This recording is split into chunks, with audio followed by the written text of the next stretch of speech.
আমি সুভাষ গুপ্তের লেখা, আমি সুভাষ বলছি। তোমার পাথরে দিয়েছি মালা, এত মালা এত ফুল, তুমি ঢাকা পড়ে গেছো। তুমি পাথর না হলে ডাকো। 56 বছর আগে এক মধ্যরাতে এলগিন রোডের 3 তলার ঘরে আলো জ্বলছিল। চাদর গায়ে ছায়া মুক্তি পায়চারি করছিল অবিরাম।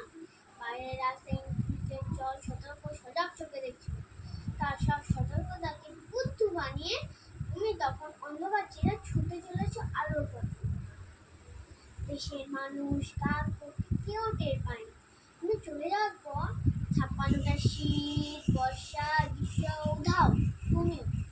সেই থেকে প্রত্যেক জানুয়ারিতে পৃথিবীর এপাড়া ওপাড়া সব মাটিতে তোমার অনুসর পায়ের ছাপ, সব রাইফেলে তোমার বুকের বারুদ, সব কুচকাওয়াজে তোমার সিনার ছন্দ। বর্ষ পাথরের মতো স্বাধীনতাকে খুঁজেতে তোমার অন্তরে ঢুকে থাকা খ্যাপা।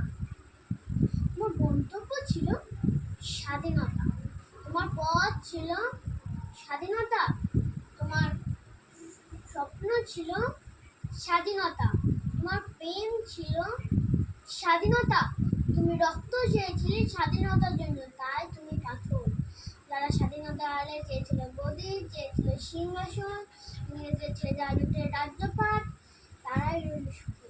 ভারতবর্ষের টাকায় তাদের সুখ, তোমার নয়। ভারতবর্ষের অফিসে আদালতে তাদের ছবি, তোমার নয়। ভারতবর্ষের সংবিধানে তাদের সই সাবুত, তোমার নয়।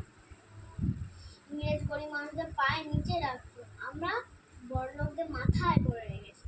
স্মাগলার কিংবা ডাকাতকে জোর হাতের সহজে আসনে আহ্বান করেছি। ইংরেজ এদেশের ধন সম্পত্তি লুট করত, আমরা দেশটাকে বেঁচে দিচ্ছি। ইংরেজ দিয়েছে চাবুক লাঠি গুলি, আমরা দিয়েছি মস্তান মাফিলা নেতা আর গুলি। ইংরেজ দিয়েছে কালাপানি সেলুলার জেল, আমরা দিয়েছি জীবিত সুপারির মোকাবিলা আর আইনসভায় আরাম গরমের খেল।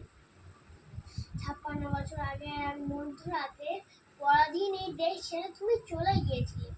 স্বাধীন এক স্বদেশী ফিরে আসার স্বপ্ন নিয়ে তুমি ফিরে আসোনি, স্বাধীনতা এসেছে।